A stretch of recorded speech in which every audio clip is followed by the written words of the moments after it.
वो दिन रात 3 बातें कहता है। उसके मुंह से सिर्फ और सिर्फ 3 जुमले निकलते हैं। एक ये कि उसकी फ़ौज दुनिया की मजबूत फ़ौजों में से है। दूसरा ये कि उसके पास एटम बम है। तीसरा ये कि अगर दुश्मन उसकी तरफ देखे तो वो दुश्मन की आँख निकाल देगा। कौन है ये दुनिया का पुरस्कार तरीन शख्स? 5.249 फीट का ये इंसान आखिर दुनिया का पुरस्कार तरीन और एक ऐसा इंसान कहें कि जिसकी मिस्ट्री को अभी तक दुनिया का कोई साइंटिस्ट या कोई रिसर्चर भी हल ना कर सका। आखिर क्या इसकी मिस्ट्री? क्या इसने अपने भाई को खुद ही कत्ल करवाया? और इस पुरस्कार तरीन इंसान के जो वालिद थे वो भी इससे ज़्यादा मिस्ट्री मैन थे। आखिर इनकी पुरस्कारियत के पीछे क्या एजेंडा है, या इनके क्या मकासद हैं, या इनके मकासद कोई हैं भी या नहीं? और क्या जिस रीजन को ये रूल कर रहे हैं, या जिस रीजन के ये लीडर हैं, या ये सो कॉल्ड प्रेसिडेंट, या वहाँ के किंग हैं, क्या उस रीजन के लोगों की ज़िंदगी बेहतर है या जेल से भी बदतर है? आज मैं सीक्रेट ऑफ किंग्स की इस एपिसोड में आपको तफसील से इस बारे में बताऊंगा, जिसको सुनने के बाद आपको दुनिया एक नर्क या जहन्नुम जैसी लगेगी, और आपको ये हकीकत पता लगेगी कि इस दुनिया में ऐसा भी कुछ हो रहा है कि जिसको देखकर तमाम दुनिया, यूरोप और बड़ी बड़ी तंजीमों और वीटो पावर्स और सुपर पावर्स और यूएनओ और सब ने इस तरह आंखें बंद की हुई हैं कि जैसे इस पुरस्कार तरीन इंसान के नीचे रहने वाले 2.5 करोड़ लोग कोई इंसान नहीं बल्कि कोई तिनके, या ये कह ले कि रास्ते में पड़े हुए कुछ पत्थर हैं। दोस्तों, मेरी कोशिश होती है कि मैं कम से कम वक्त में ज़्यादा से ज़्यादा मालूमात आपको दूं, लेकिन चूँकि किसी सब्जेक्ट को जब इंसान शुरू करता है तो वो उसके बारे में ज़्यादा से ज़्यादा मालूमात जामे अल्फाज में देने के लिए कम अल्फाज का इस्तेमाल करते हुए उसकी क्वालिटी गिर जाती है। यानी जो सामीन होते हैं या सुनने वाले, उनको वो बात समझ नहीं आती। इसलिए मुझे फिर उन अल्फाज को थोड़ा मज़ीद तफसील से बताना पड़ता है, जिसको बताते वक्त ये वीडियोस बहुत लंबी हो जाती हैं, और बहुत सारे दोस्त हैं इतनी लंबी वीडियोस नहीं देख सकते। चुनांचे मैंने ये फ़ैसला किया कि अब जब भी मैं वीडियोस बनाया करूँगा तो उनको मैं किस्तों में बनाया करूँगा, एक साथ में बनाया करूँगा, या ये है कि इनकी सीरीज़ एक बनाया करूँगा जिसमें पार्ट 1, पार्ट 2, पार्ट 3, पार्ट 4 या पार्ट 10 तक जाया करेंगे, ताकि अगर आप सिर्फ पार्ट 1 भी देखना चाहें तो आपको एक चीज़ का जामिया खुलासा पता चल जाए, या एक चीज़ का थीम पता चल जाए कि आखिर वो चीज़ है किस तरह। माई क्यूरियस एंड सस्पिशियस फेलोज़,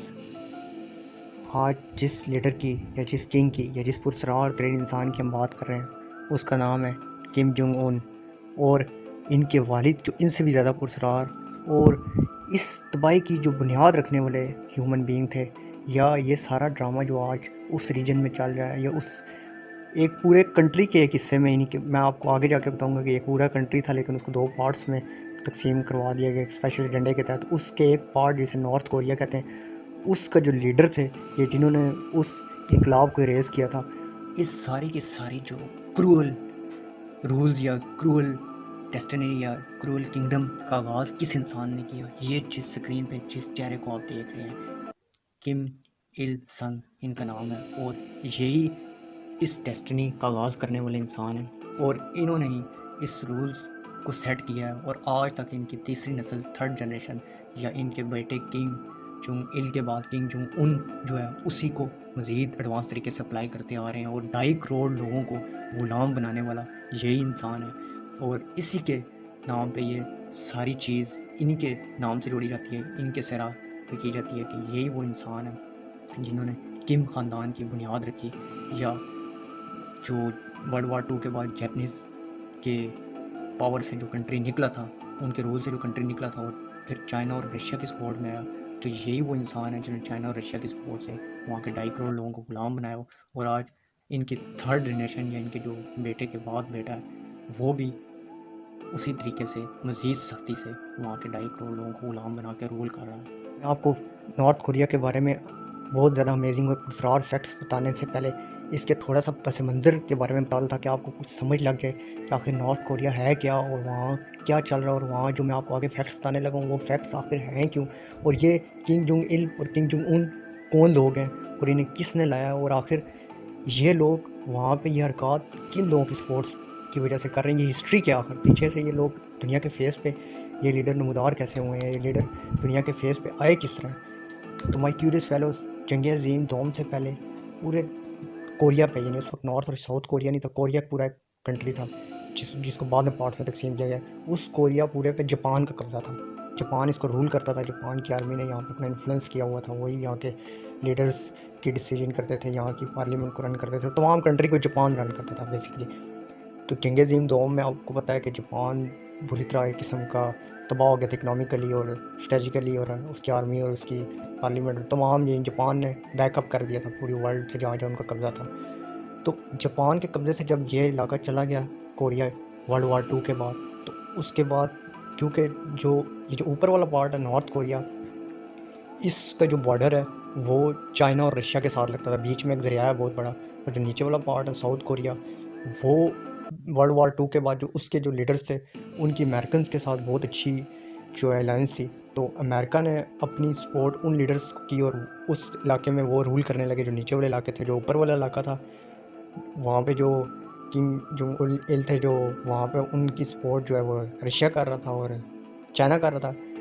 तो जिसकी वजह से वो इलाका उनकी स्पोर्ट्स की वजह से इरेज होने लगा। तो वो उस वक्त तो उनकी नीयत ठीक थी, वो दुनिया में एक ऐसा कम्युनिस्ट निज़ाम लाना चाहते थे जिसके तहत वो तमाम लोगों को आज़ादी देना चाहते थे, या तमाम लोगों को एक जो चाइना में भी चल रहा है, या एक रशिया में एक निज़ाम है जिसको क्रिश्चियंस या अमेरिकन बिल्कुल भी नहीं मानते और उसके सख्त खिलाफ हैं, और वो दुनिया में तमाम कम्युनिस्ट के खिलाफ सख्त ऑपरेशन करते हुए उनकी पिछले पूरी जो एक 100 साल सदी गुजरी है। तो वो जो इनके फादर थे किंग जोंग उन के जो फादर थे किंग जोंग इल, वो ये निज़ाम वहाँ पे लाना चाह रहे थे, और वो रशिया और चाइना की सपोर्ट के बाद उस इलाके को रूल करके ये निज़ाम वहाँ पे कायम कर चुके थे। लेकिन वहाँ तक तो वो शायद ठीक थे, लेकिन ख़राबी उसके बाद शुरू हुई, क्योंकि वो उसके बाद वहाँ पे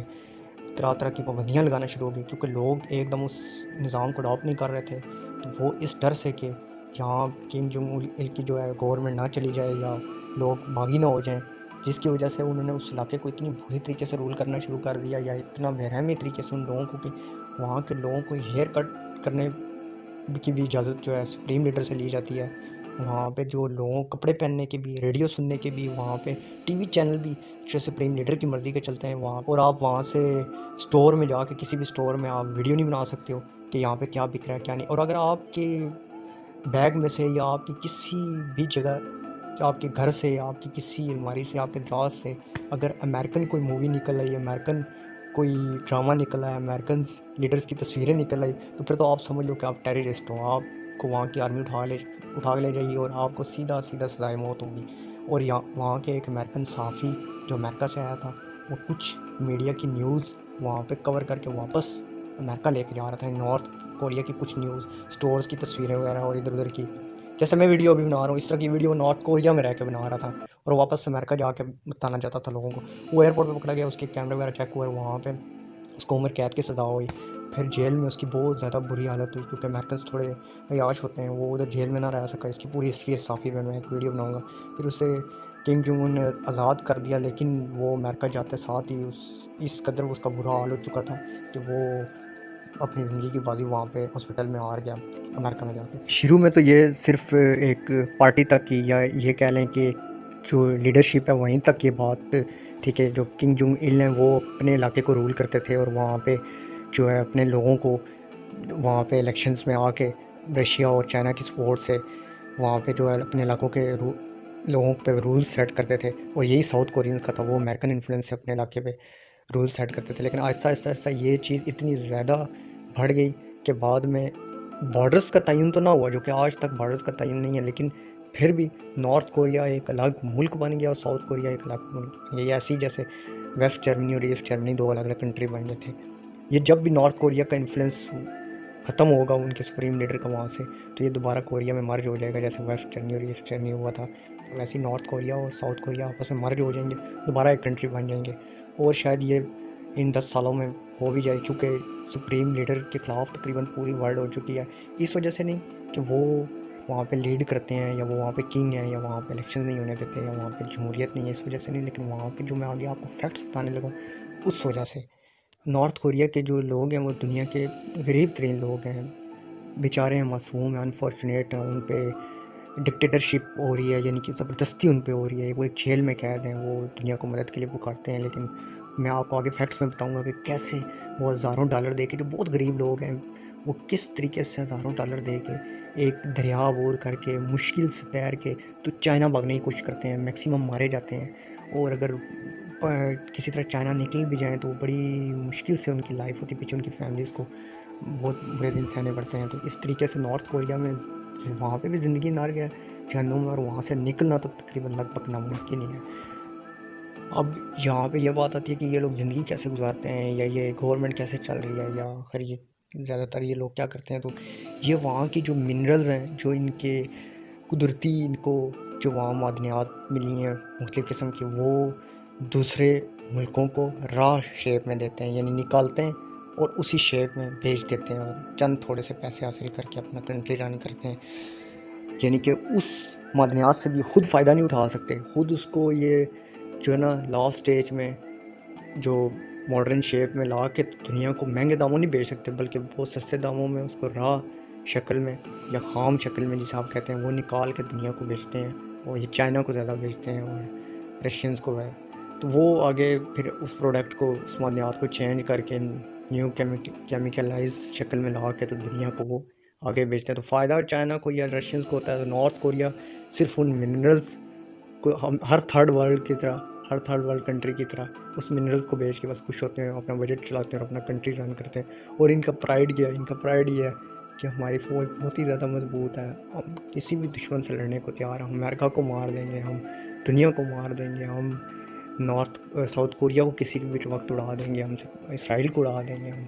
फलाने मुल्क को उड़ा देंगे, हम हमारे पास एटम बम है। और इस ये जो वो वहाँ के सुप्रीम लीडर हैं वो पिछले 70 साल से हर रोज़ वहाँ के हर बच्चे के कान में अलाव झाड़ते हैं,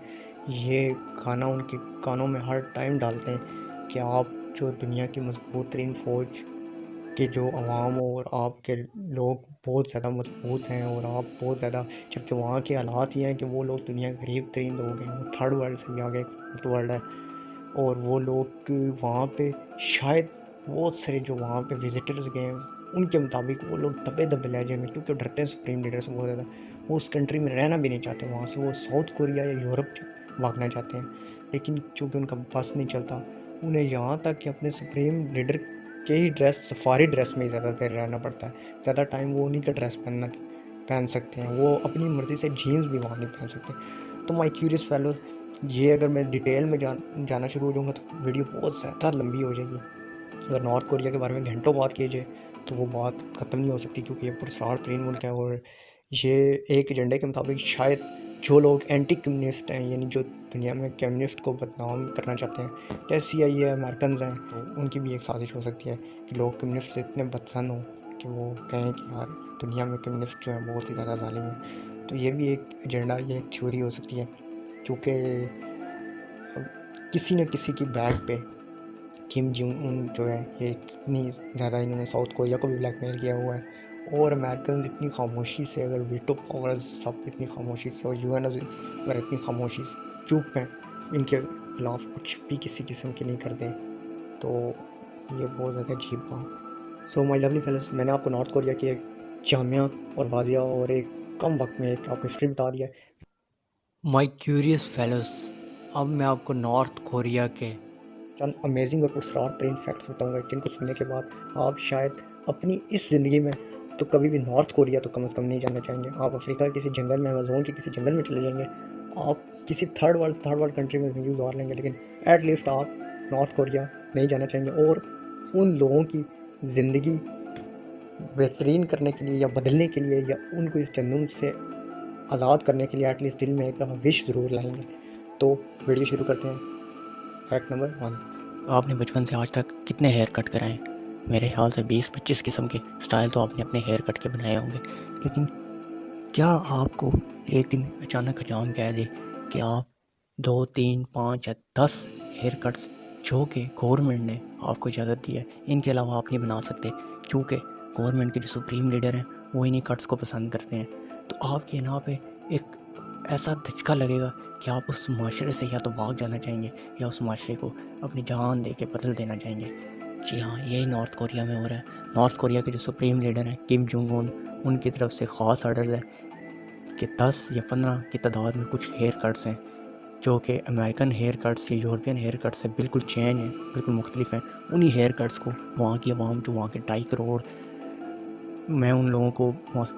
बेचारे लोग कहूँगा या अनफॉर्चुनेट लोग कहूँगा, उन लोगों को वही हेयर कट्स करने की इजाज़त है। वो उन हेयर कट्स के अलावा किसी किस्म का हेयर कट नहीं कर सकते। फैक्ट नंबर 2 ये है माय फ्रेंड्स कि आपने अपने घर में कितने किस्म के मलबूसात और सूट और कपड़े वगैरह रखे होंगे। यहाँ कई लोगों को शॉर्ट्स पहनने का शौक़ होता है, कई लोगों को ट्राउज़र पहनने का शौक़ होता है, कई लोग जीन्स पहनते हैं, कई लोग 3 पीस सूट पहनते हैं, कई लोग शलवार कमीज़ भी हमारे रीजन में चलता है। और अलग अलग लोग जो अलग अलग किस्म के ट्रेडिशंस हैं वहाँ पे अलग अलग तरीके से कपड़े चलते हैं। लेकिन कपड़ों आज़ादी से तमाम लोग अपने कपड़े पूरी वर्ल्ड में पहन सकते हैं, अपनी दिल पसंद के कपड़े, रेड कलर के, वाइट कलर के, ब्लू कलर के, येलो कलर के। बट नॉर्थ कोरिया में ऐसा नहीं है। जी हाँ, आपने बिल्कुल सही सुना। नॉर्थ कोरिया में supreme leader Kim Jong Un का ऑर्डर है कि आप तमाम उनकी जो आवाम है वो सिर्फ़ और सिर्फ सफारी ड्रेस ही पहन सकती है। ये जो आप स्क्रीन पे देख रहे हैं सफारी ड्रेस, ये उनके सुप्रीम लीडर जो किम जोंग उन के दादा थे और उनके जो वालिद थे उनका ड्रेस था। और उनके मुताबिक ये ड्रेस दुनिया का सबसे प्यारा ड्रेस है। इसमें इंसान बहुत ज़्यादा इंटेलिजेंट लगता है, बहुत ज़्यादा ब्यूटीफुल लगता है। और उनके मुताबिक उनके जो वालिद और दादा थे उनकी पर्सनैलिटी दुनिया की खूबसूरत और ये कह लें कि अट्रैक्टिव तरीन लोगों में से एक जो उनके दादा और वालिद थे। तो ये ड्रेस इंसान को सबसे ज़्यादा खूबसूरत लगता है, जबकि हकीकत इसके उल्टा है। मेरी नज़र में इस ड्रेस में इंसान बहुत ही ज़्यादा बुरा लगता है, अजीब लगता है। और ये ड्रेस बहुत ओल्ड फैशन है और शायद अगर आज ये कोई ड्रेस पहने तो आप उसकी एक पिक ज़रूर बनाएंगे, उसके साथ फेसबुक पे ज़रूर लगाएंगे कि ये देखो आज भी किसी ने ये ड्रेस पहना है। तो आज भी किम जोंग उन ने अपने लोगों को 1940 में रखा हुआ है, यानी बेबी बूमर्स। मैंने एक आपको पहले बताया था कि वो जो जनरेशन है उसको बेबी बूमर्स कहते हैं, जो 1940 की जनरेशन है। वहाँ पे आज भी किम जोंग उन ने अपने लोगों को ज़बरदस्ती रखा। और अगर वहाँ पे अपनी जीन्स पहन ली तो उसकी सज़ा फिर वहाँ के सुप्रीम लीडर ही तय करेंगे। वो सज़ा जुर्माना भी हो सकता है, कैद भी हो सकती है, सज़ाए मौत भी हो सकती है। लेकिन उस सज़ा से बचाने के लिए कोई कोर्ट नहीं होगी, कोई दूसरा कंट्री नहीं होगा, कोई आलमी अदालत नहीं होगी। बस वहाँ पे जो सुप्रीम लीडर चाहेंगे जीन्स पहनने वाले के साथ वही होगा। फैक्ट नंबर 3 है ये माय क्यूरियस फ्रेंड्स कि आप दिन में कितने किस्म के टीवी चैनल्स देखते हैं। मुख्तलिफ़ किस्म के लोग स्टार प्लस देखते हैं, 10 स्पोर्ट्स देखते हैं और मुख्तलिफ़ किस्म के न्यूज़ चैनल्स देखते हैं। और मुख्तलिफ़ किस्म के ड्रामास चैनल्स बहुत ज़्यादा हमारे रीजन में चलते हैं। जो डायरेक्टर हैं, प्रोड्यूसर हैं, वो इस अवाम के इस तबके को इस तरह कैच करते हैं कि उन्हें ड्रामे दिखाते हैं। जो मर्द हज़रात हैं वो ज़्यादातर नॉलेज की चीज़ें सुनते हैं या इस तरह की न्यूज़ वगैरह या जो इस तरह की डॉक्यूमेंट्रीज़ होती हैं वो सुनते हैं। तो इस तरह के मुख्तलिफ़ चैनल्स मुख्तलिफ़ माइंड्स के लिए हमारे रीजन में तमाम वर्ल्ड में बने हुए हैं और लोग वो चीज़ें देखते हैं। हर रीजन का अपने चैनल्स हैं, हर कंट्री के अपने उनके लोगों की पसंद के मुताबिक। कुछ रीजन में खाने के चैनल पसंद किए जाते हैं, कुछ रीजन में एडवेंचर की चीज़ें दिखाई जाती हैं, कुछ रीजन में जो है हाइकिंग की, जो घूमने फिरने की वो नेशनल ज्योग्राफिक्स जैसे हो गया, इस तरह की चीज़ें दिखाई जाती हैं। लेकिन नॉर्थ कोरिया में माय क्यूरियस फेलोज आप सिर्फ और सिर्फ वहाँ का सरकारी टीवी देख सकते हैं। सिर्फ और सिर्फ सरकारी टीवी जो गवर्नमेंट का एक चैनल है। और उस चैनल पे मैक्सिमम किम जोंग उन और इनके वालिद जो किम जोंग इल थे और उनके जो दादा थे, इनकी ही के बारे में उनकी तारीफ़ें बताई जा रही होती है और उनके बारे में ही बताया जा रहा होता है कि आपका मुल्क दुनिया के अजीम तरीन मुल्क में से है, आपकी फ़ौज का ये करना है और हम दुनिया पे तकरीबन कब्ज़ा करने लगे हैं और हम जो हैं दुनिया के लीडर्स हैं और जो हमारा कंट्री सबसे बेस्ट है। और यहाँ पे इवन के 2005 जो 2006 में वर्ल्ड कप हुआ था उसके बारे में एक थ्योरी है कि वहाँ के सरकारी टीवी पे यहाँ तक नशर कर दिया गया कि जो नॉर्थ कोरिया है वो 2006 का वर्ल्ड कप जीतने लगा है। यानी वहाँ के लोगों को इस कदर उस जो सरकारी टीवी पे गलतफहमी में रखा जाता है। और ये सब कुछ जो है वहाँ के सुप्रीम लीडर का ऑर्डर है। वो चाहते हैं कि लोग सिर्फ और सिर्फ सरकारी टीवी देखें, उसके अलावा किसी किस्म का भी खुद से कोई चैनल वहाँ पे देखना, या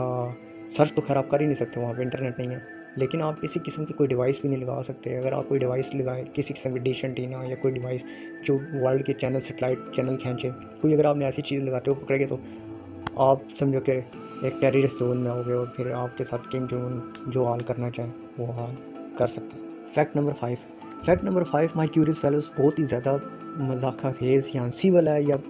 ये एक अजीब गरीब फैक्ट है कि एक इंसान की अनाज इस कदर जा सकती है, या ऐसे कैसे हो सकता है कि कोई सुप्रीम लीडर इस लेवल तक भी चला जाए।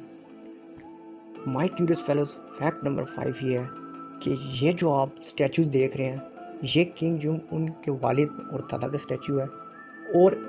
ये स्टैचू एक ख़ास जगह पे है जहाँ पे उन्होंने लिबर्टी का ऐलान किया था, या जहाँ पे उन्होंने नॉर्थ कोरिया की आज़ादी का ऐलान किया था।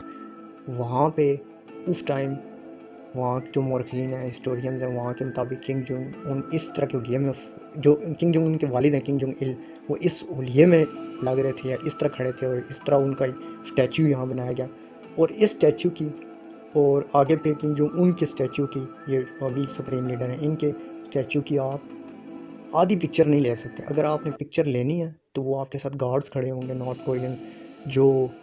लोग घूमने फिरने के लिए वहाँ पे जो उनके वाम जाती है, उनके साथ गार्ड भी फिरते हैं, कुमती गार्ड, तो वो देखते हैं कि किसी किस्म के कोई इंसान गलत पिक्चर ना ले। तो आप इनकी पूरी पिक्चर कैमरे में लेंगे तो ठीक है। अगर आपने आधी ली, यानी खाली उनके चेहरे के लिए या टांगों के लिए या बाजू के लिए, या उसको एडिट करने की कोशिश की उस पिक्चर को, या उस पिक्चर के साथ कुछ मजाक उसका उड़ाने की कोशिश की, या उस पिक्चर के साथ कोई ऐसा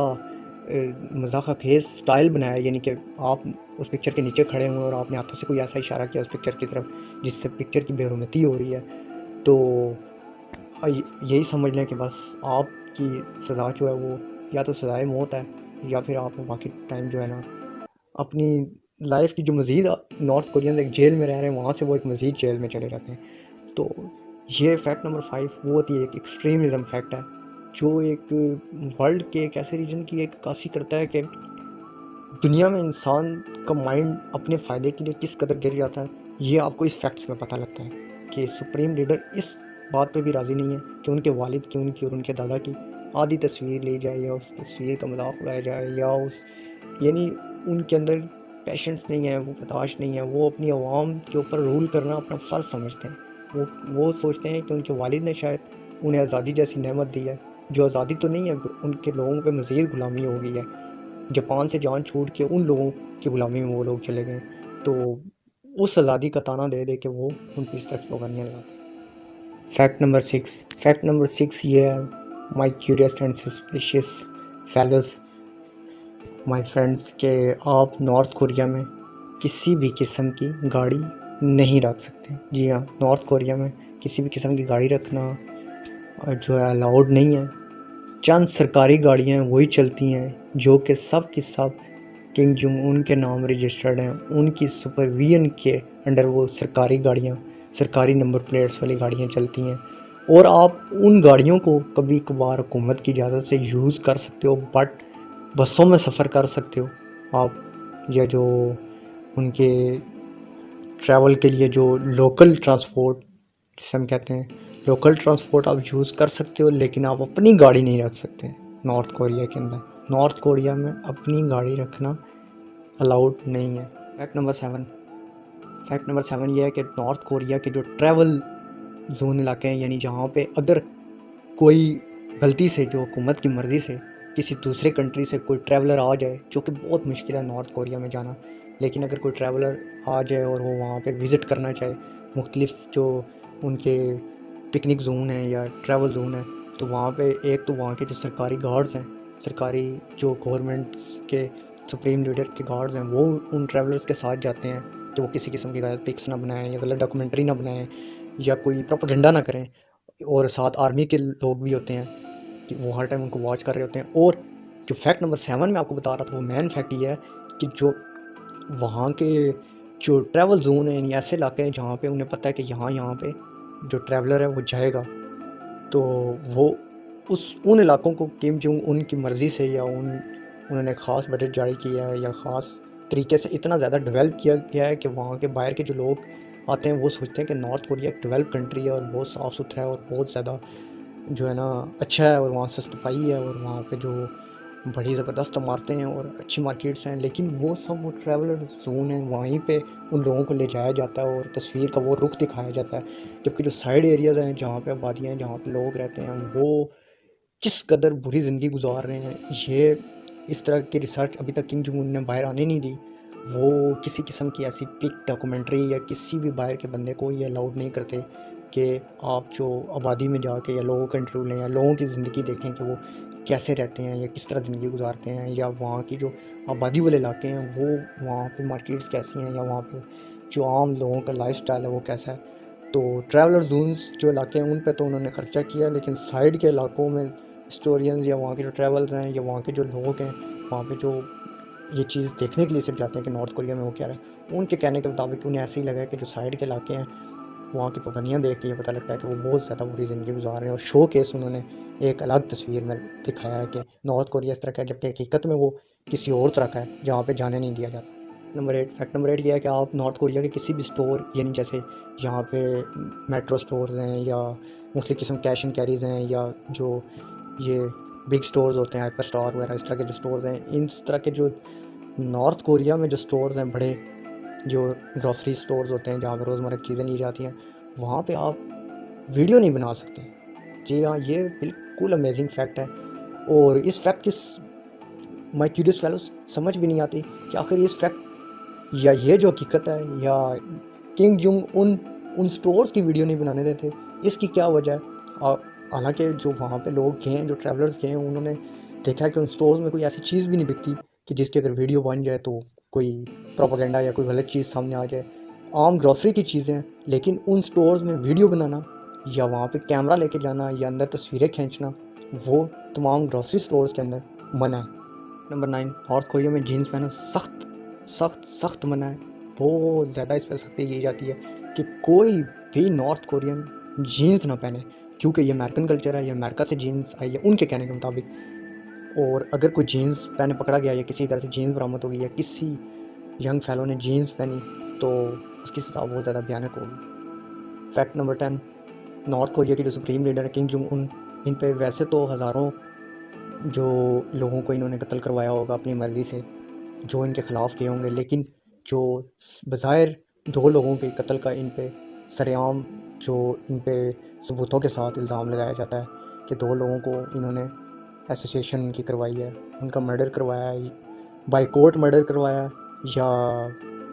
एक एक मर्डर बाय कोर्ट करवाया और एक बगैर कोर्ट के इन्होंने करवाया है। और वो इनके चचा थे और इनके भाई थे। जो इनके चचा थे उनका मर्डर इन्होंने करप्शन का उन पे इल्ज़ाम लगा के उनको एसेसिनेशन उनकी करवा दी, और जो अपने भाई हैं उनका भी इन्होंने बाद में मर्डर करवा दिया। फैक्ट नंबर 11, नॉर्थ कोरिया से भागना दुनिया के तमाम बॉर्डर्स क्रॉस करने में सबसे ज़्यादा मुश्किल है। जी हाँ, नॉर्थ कोरिया में लोग हज़ारों डॉलर दे के, तो ये जो आप दरिया देख रहे हैं, इस दरिया को क्रॉस करके चाइना की तरफ भागते हैं। और बहुत ज़्यादा नॉर्थ कोरियन आर्मी अगर किसी को भागते हुए देख जाए तो उसकी सज़ा सिर्फ़ और सिर्फ मौत होती है, उसे गोलियां मार के मार दिया जाता है। क्योंकि किम जोंग उन जो है उनका सख्ती से ऑर्डर है कि इस मुल्क से कोई भी भाग के ना जाए, तो इसलिए वो किसी को भी भागने नहीं देते। अगर कोई वहाँ से भागता हुआ ज़रा सा भी देखे तो वो समझो कि उसकी जान चली जाती है, लेकिन लोग फिर भी उस कैद से भागने के लिए रिस्क लेते हैं, और रिस्क ले के वो वहाँ की आर्मी को, वहाँ के लोगों को, या वहाँ के जो बॉर्डर्स पे लोग होते हैं उनको रिश्वत दे के किसी न किसी तरीके से भागने की कोशिश करते हैं, या तो वो दरिया की नज़र हो जाते हैं या उनकी आर्मी पैसे लेके भी बाद में उनको मार देती है। और वो अगर चाइना भी चले जाएं तो बड़ी छुप के वो ज़िंदगी गुजारते हैं, और उनकी लास्ट जो उनकी स्टेज होती है वो साउथ कोरियन होते हैं, क्योंकि उनको पनाह मिल जाती है साउथ कोरिया में। अगर वो किसी तरह भाग के चाइना चले जाएं नॉर्थ कोरियन, और वहाँ से फिर वो जाके साउथ कोरियन चले जाएं, तो साउथ कोरियन पर रहम करते हैं कि नॉर्थ कोरिया की जेल में से एक किस्म के निकल के आएँ और ये हमारे ही फेलोज़ हैं, हमारे ही भाई हैं, जो कि एक सुप्रीम लीडर के डिक्टेटरशिप में आए हुए हैं, तो वो उनको पनाह दे देते हैं साउथ कोरियन। लेकिन वहाँ तक, उस मंजिल तक पहुँचना ऐसे ही है जैसे ये कह लें कि कोई इंसान अपने सर के बल 500 या 1000 सीढ़ियाँ चढ़े। इतना मुश्किल है नॉर्थ कोरिया से ये दरिया अबूर करके चाइना जाना और फिर साउथ कोरिया जाना। इसे दुनिया के सबसे मुश्किल तरीन बॉर्डर्स क्रॉस करने में, इवन के जो मेक्सिको से भाग के अमेरिका लोग जाते हैं या अमेरिका बॉर्डर क्रॉस करके जाते हैं, उससे भी ज़्यादा मुश्किल बॉर्डर ये नॉर्थ कोरिया का क्रॉस करना है। क्योंकि एक तो इसमें दरिया का प्रॉब्लम है, फिर पहले नॉर्थ कोरिया से भाग के चाइना जाना पड़ता है, फिर चाइना से भाग के साउथ कोरिया जाना पड़ता है। तो ये काफ़ी मुश्किल है, लेकिन फिर भी लोग जो बहुत ज़्यादा तंग आ जाते हैं वो रिस्क लेते हैं। फैक्ट नंबर 12, आप नॉर्थ कोरिया में किसी किस्म की भी आप मूवीज़ नहीं देख सकते, यानी आप इवन के साउथ कोरियन मूवीज़ भी नहीं देख सकते, आप चाइनीज़ मूवी भी नहीं देख सकते। हालांकि चाइनीज़ नॉर्थ कोरिया के लाइन्स हैं, लेकिन आप चाइनीज़ मूवी भी नॉर्थ कोरिया में नहीं देख सकते। आप किसी भी किस्म की वेस्टर्न मूवीज़ या कोई भी आउट ऑफ कंट्री मूवीज़ आप देख नहीं सकते। इवन वहाँ मूवीज़ स्मगल होकर किसी तरह आती ही नहीं है, लेकिन अगर कोई मूवी आ भी जाए तो आप ये कह लें कि आप एक बहुत बड़ा क्राइम कर रहे हैं अगर आपने छुप के कोई मूवी देखी है जो आउट ऑफ कंट्री या किसी भी किस्म की आम हॉलीवुड की मूवी या जो लोकल मूवीज़ होती हैं, जो एडवेंचर मूवीज़ हैं, वो आप नॉर्थ कोरिया में नहीं देख सकते। नंबर 13, ये फैक्ट बड़ा अजीब और अमेजिंग फैक्ट है और इंसान की साइकी का एक ऐसा फैक्ट है कि पूरी वर्ल्ड की जो थर्ड वर्ल्ड कंट्रीज़ हैं वहाँ पे ये फैक्ट एक तरह से काम करता है और नॉर्थ कोरिया में भी ये फैक्ट वर्क कर रहा है। ये फैक्ट इस अमेजिंग फैक्ट इसलिए है कि उस कंट्री में भी ये फैक्ट इसी तरह वर्क करता है जिस तरह बाकी थर्ड वर्ल्ड कंट्रीज में फैक्ट काम करता है। वो ये फैक्ट है कि अगर आपने नॉर्थ कोरिया में कुछ याशी की ज़िंदगी गुजारनी है, ये उस जेल नुमा ज़िंदगी से बचना है या उस अजीब व गरीब या ये कह लें कि इंसानी तजलील वाली ज़िंदगी से बचना है, तो आप वहाँ की मिलिट्री में शामिल हो रही हैं। अगर आप नॉर्थ कोरिया की मिलिट्री में शामिल हो गए तो आप एक किस्म के किंग जोंग उन के गार्ड बन जाएंगे। तो वहाँ के अगर आप सरकारी गार्ड बन गए, यानी वो जो उसको मिलिट्री कहते हैं, वहाँ की जो मिलिट्री में आप शामिल हो गए, बेसिकली तो वो किंग जोंग उन के गार्ड्स ही हैं एक किस्म के, वो उनकी ऑर्डर्स पे अमल करते हैं। तो उस मिलिट्री में अगर आप शामिल होगे तो क्योंकि उन्होंने लोगों पे इम्प्लीमेंट कराना होता है, उन्होंने लोगों पर रूल्स अप्लाई करवाने होते हैं, तो इसलिए उन्हें कुछ छूट मिल जाती है किंग जोंग उनकी तरफ से, या वो एक ये पूरी इंसानियत की साइको पे जो लोग रूल अप्लाई करवाते हैं उन्हें खुद काफ़ी ज़्यादा छूट मिल जाती है। तो इसलिए वो लोग जो वहाँ के मिलिट्री के लोग हैं वो छुप छुप के कुछ चाइनीज़ मूवीज़ देख लेते हैं, कुछ साउथ कोरियन मूवीज़ देख लेते हैं, कुछ लॉज को थोड़ा बहुत तोड़ लेते हैं। लेकिन ये सिर्फ वहाँ के मिलिट्री के लोगों के लिए ये स्पेशल ऑफ़र है, वहाँ की जो आम आवाम है वो इसके बारे में सोच भी नहीं सकती। फैक्ट नंबर 14, अगर आप नॉर्थ कोरिया जाना चाहते हैं या वहाँ विज़िट करना चाहते हैं, देखना चाहते हैं कि वहाँ चल क्या रहा है, तो चाइना में चंद एक बहुत कम टूरिज़्म कंपनीज़ हैं या ट्रैवल कंपनीज़ हैं, वहाँ पे वो वहाँ नॉर्थ कोरिया का सारा पैकेज बुक करके देते हैं और वहाँ ट्रैवल आपको ऐसा ट्रैवल पैकेज बना के देते हैं कि जिसमें तमाम किस्म की शराइत पे साइन करवाए जाते हैं कि किसी भी किस्म के आपके वहाँ पे गलत बिहेवियर पे वो ट्रैवल एजेंसी ज़िम्मेदार नहीं होगी। तो वो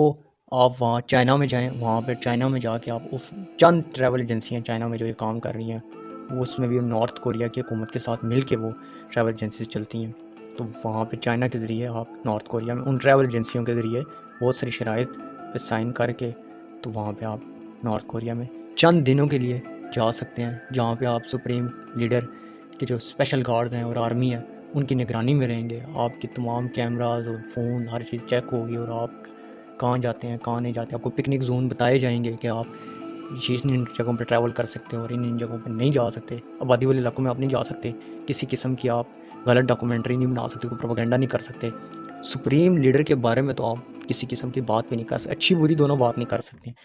तो अगर आप नॉर्थ कोरिया विज़िट करना चाहते हैं तो उसके फैक्ट्स ये हैं। फैक्ट नंबर 15, ये बहुत ही ज़्यादा प्यारा, अजीब और बहुत ही मिस्ट्री फैक्ट है और ये फैक्ट आप माय क्यूरियस फेलोज़ अपने जहन खोल के इस फैक्ट को अपने दिमाग में बिठाएं कि जो दुनिया के फ्री ममालिक होते हैं, फ्री लोग होते हैं, फ्री जिनके दिमाग में किसी किस्म का कंट्रोल नहीं होता, कोई भी फोर्स उनके दिमाग को कंट्रोल नहीं कर रही होती, उन पर पाबंदियाँ नहीं लगा रही होती, उन्हें टेक्नोलॉजी से खेलने दिया जाता है, उन्हें ओपन रखा जाता है, उन्हें मॉडरेट रखा जाता है, वो कौमें दुनिया में कहाँ पहुँच जाती हैं और इसके बरक्स कौमें या रीजन या जो इंतहा पसंद रीजन होते हैं वो कहाँ रह जाते हैं। ये इस फैक्ट में मैं आपको बता रहा हूँ कि जो इसी कंट्री का पार्ट 2 कंट्री है यानी साउथ कोरिया, वो इतना ज़्यादा तरक्की कर गया इन 70 सालों में वर्ल्ड वार 2 के बाद कि वो आज वर्ल्ड के तमाम टेक्नोलॉजीज़ में टॉप 10 कंट्रीज़ में है। आपने सैमसंग का नाम सुना होगा, होंडाई गाड़ी का नाम सुना होगा, और बहुत सारी दूसरी कंपनीज हैं जिन जो तमाम के तमाम प्रोडक्ट वो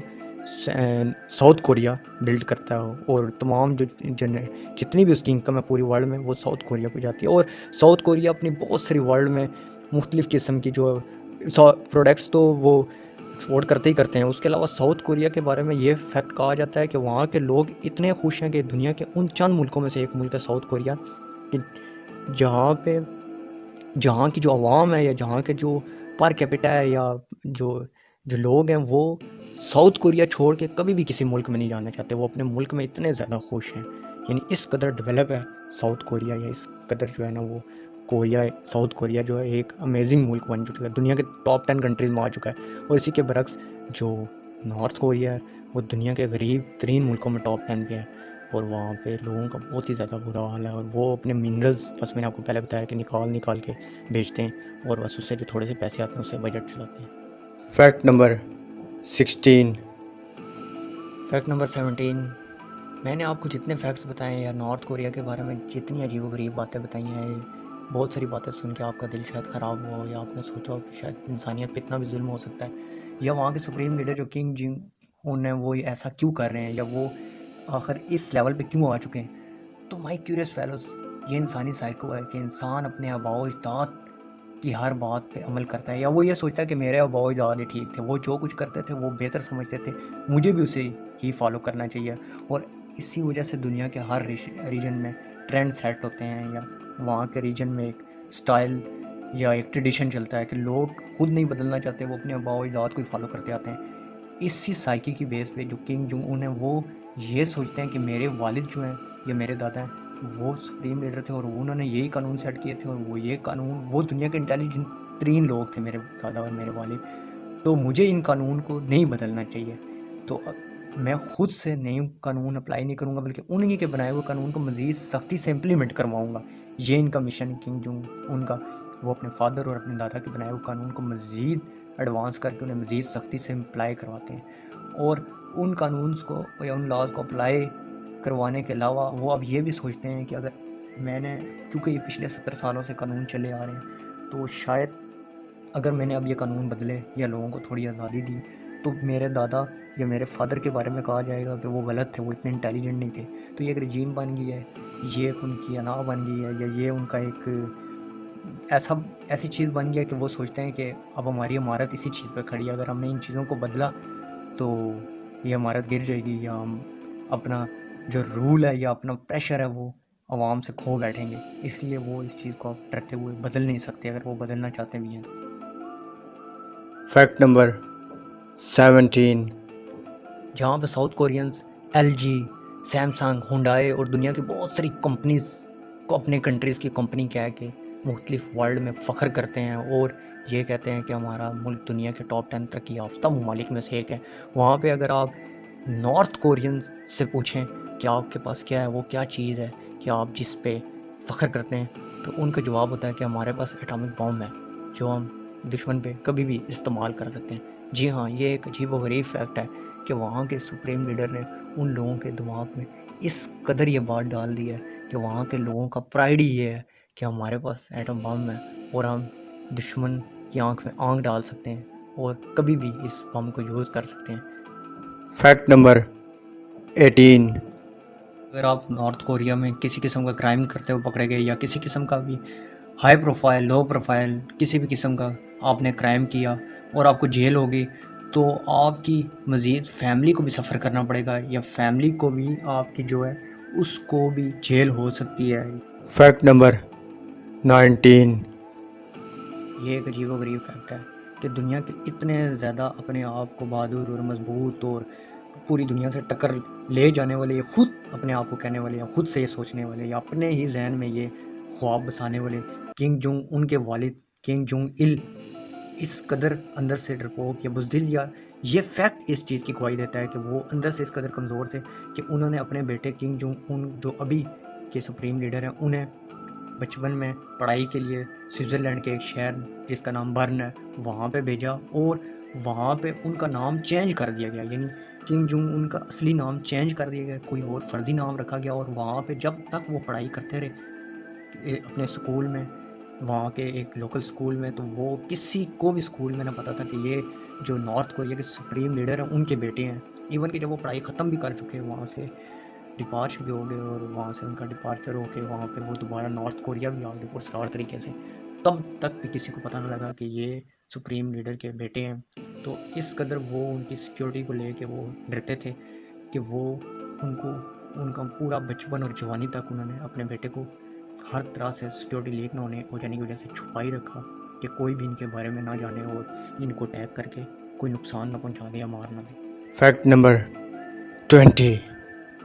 सुप्रीम लीडर जो किंग जुंग उन है, उन्होंने लोगों को ज़बरदस्ती रोने पे मजबूर किया अपने फादर की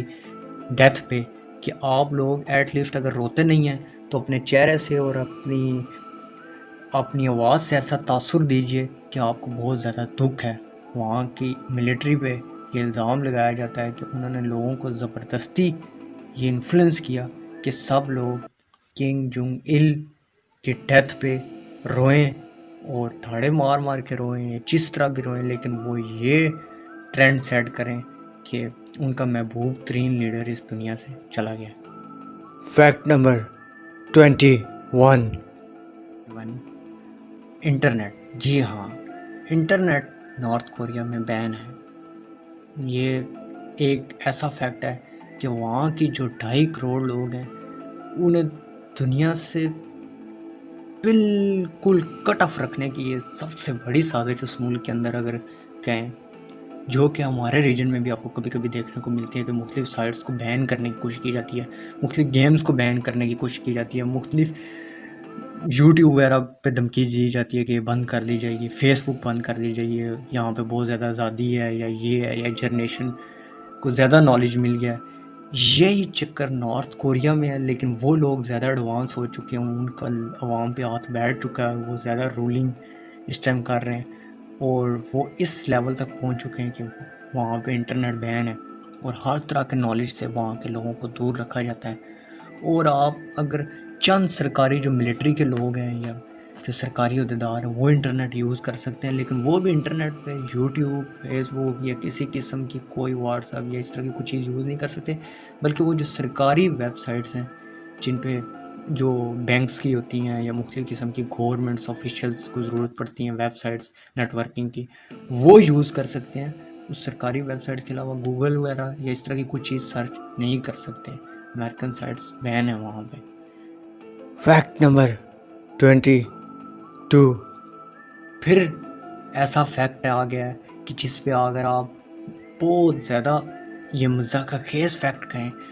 तो ये गलत ना होगा कि नॉर्थ कोरिया में हर 5 साल बाद इलेक्शन होते हैं। जी हाँ, आपने बिल्कुल सही सुना कि नॉर्थ कोरिया में हर 5 साल बाद इलेक्शन होते हैं, लेकिन वो इलेक्शन नहीं, वो सिलेक्शन होती है। वहाँ पे सिर्फ किंग जुंग उन खड़े होते हैं और उनके मुकाबले में बहुत ही कमज़ोर उम्मीदवार खड़ा होता है,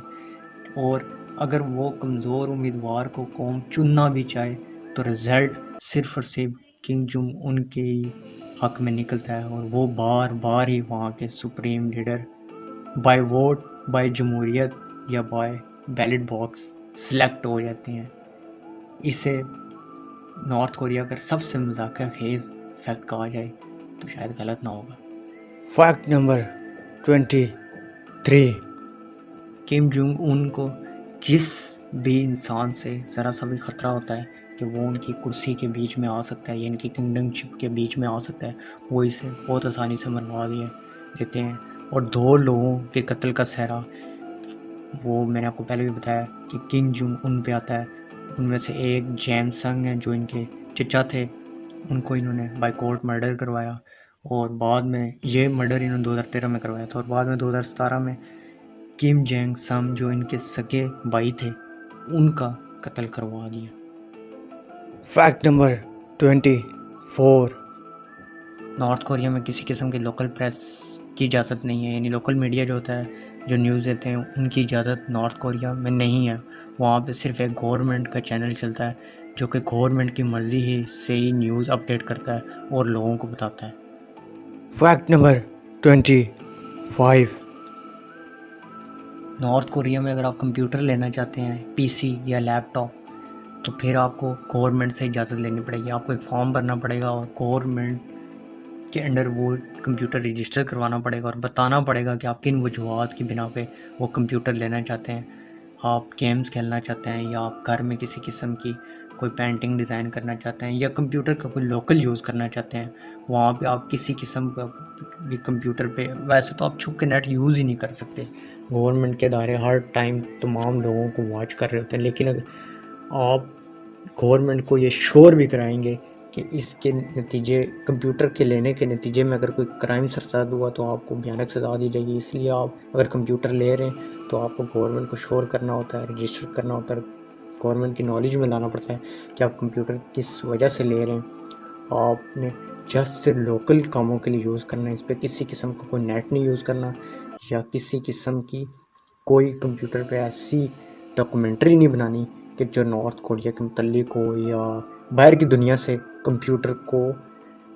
कनेक्ट करने के लिए आपने कंप्यूटर यूज़ नहीं करना या आप नहीं ले सकते।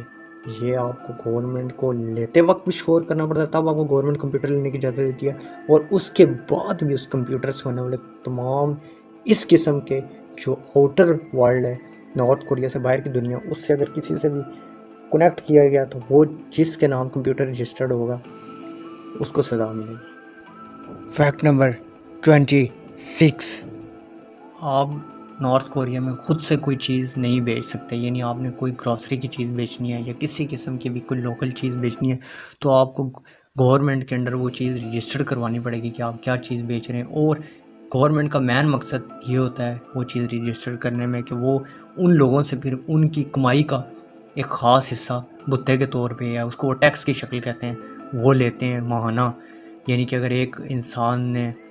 हमारे रीजन के मुताबिक 40,000 रुपये माहाना कमाए तो उसका 15%, 20% या 30% इतने तक वहाँ की गवर्नमेंट उस बंदे की कमाई का लाजमी ले लेती है। यानी कि वहाँ के लोग एक किस्म के सब गवर्नमेंट के किराएदार हैं और वो माहाना गवर्नमेंट को किराया देते हैं। यानी वो गवर्नमेंट के लिए तमाम जो बिजनेसमैन हैं वो काम करते हैं और वो सब पैसा महीने का इकट्ठा करके उसका काफ़ी हिस्सा वो गवर्नमेंट को देते हैं। तो आप ये समझ लें कि तमाम कारोबार भी वहाँ गवर्नमेंट के ही कारोबार हैं और वो सारा फ़ायदा वहाँ पे अगर कोई लोकल लोग भी काम करते हैं जो कि बहुत मासूम बेचारे और कमज़ोर लोग हैं, गरीब लोग हैं, तो उन लोगों की भी कमाई ये गवर्नमेंट खाने से बात नहीं आती। और वो ये इसलिए करते हैं कि वहाँ के लोग ताकतवर ना हो जाएं, अमीर ना हो जाएं और वो यहाँ से पैसे दे के भागने की कोशिश ना करें। नंबर 27, नॉर्थ कोरिया के बारे में कहा जाता है कि वहाँ पे 50% लोग 3 टाइम का खाना नहीं खाते। जी हाँ, वहाँ पे जिन लोगों ने वहाँ पे ट्रैवल किया और वहाँ पे छुप के लोगों से किसी न किसी तरीके से इंटरव्यूज़ लिए हैं और वहाँ के हालात पता करवाए हैं, उन मौरख़ीन या उन हिस्टोरियंस या उन लोगों के कहने के मुताबिक वहाँ पे 50% जो लोग हैं उनको 3 टाइम का खाना नहीं मिलता। क्योंकि मैंने आपको पहले फैक्ट में बताया उनकी कमाई का ज़्यादातर हिस्सा गवर्नमेंट ले लेती है और उन्हें किसी किस्म की बाहर की प्रोडक्ट्स जो आती हैं उनको यूज़ नहीं करने दिया जाता और किसी किस्म की वहाँ पे इंपोर्ट एक्सपोर्ट का बिज़नेस नहीं है। वो पाबंदियों का शिकार है, तमाम ब्लैक लिस्ट वो कंट्री है और तमाम दुनिया से वो कटे हुए हैं। तो वहाँ किसी किस्म की कोई जॉब्स तो है नहीं है, वहाँ पे कारोबार तो है नहीं है, तो वो लोग इतनी मुश्किल में हैं कि वो बस सिर्फ अपना खाना पीना पूरा करते हैं, लेकिन वो भी 3 टाइम का वो मासूम लोग पूरा नहीं कर सकते और वो यानी भूखमरी का शिकार है 50% लोग वहाँ पे। फैक्ट नंबर 28, जो एक अमेरिकन डॉलर है वो नॉर्थ कोरिया के 900 वॉन के बराबर है। यानी नॉर्थ कोरिया की जो करेंसी है उसका नाम वॉन है और जो 900 वॉन है, 900 वॉन, उनके बराबर अमेरिकन $1 है। यानी आप यहाँ से अंदाज़ा लगा सकते हैं कि नॉर्थ कोरिया किस कदर मुश्किलात में है और वहाँ की आवाम कितनी सेक्रीफाई कर रही है और वहाँ के लोग कितनी मुश्किल में कि 900 रुपये का $1 वहाँ हो चुका है। वो बहुत यानी कि वहाँ के लोगों का म्यार ज़िंदगी बहुत ज़्यादा बुरा है और बहुत गुर्बत की ज़िंदगी में गुजार रहे हैं।